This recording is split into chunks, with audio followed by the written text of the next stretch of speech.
Le directeur général de l'Organisation mondiale de la santé a indiqué que la situation sur le terrain à Gaza était indescriptible. S'adressant au Conseil de sécurité des Nations Unies, le docteur Tedros Adhanom Ghebreyesus a précisé qu'un enfant mourait toutes les 10 minutes dans l'enclave palestinienne. Environ 1,5 million de personnes ont été déplacées à Gaza et selon le docteur Tedros, aucun endroit n'est sûr désormais. Morgue débordante, opération chirurgicale sans anesthésie, des dizaines de milliers de personnes déplacées réfugiées dans les hôpitaux. Le ministère de la Santé de Gaza, dirigé par le Hamas, a indiqué que plus de 11 000 personnes étaient mortes dans l'enclave palestinienne depuis le 7 octobre.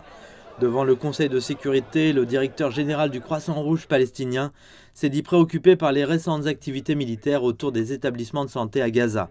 Le représentant palestinien auprès de l'ONU a déclaré que les hôpitaux étaient devenus une cible privilégiée pour les forces israéliennes. Ils sont assiégés et leur voisinage est bombardé. Que devrions-nous leur dire de la part du Conseil de sécurité? Arrêtez le massacre.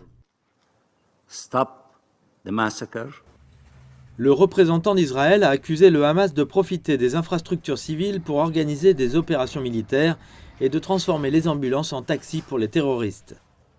Il a également accusé les Nations Unies de ne pas avoir suffisamment condamné les actions du Hamas, tant dans sa réponse à l'attaque du mois dernier, qui a tué environ 1400 Israéliens, que dans ses tactiques à Gaza. L'ONU a complètement perdu le sens moral. Cela ne peut être toléré. Monsieur le Président, Israël mène une guerre pour son avenir et son existence.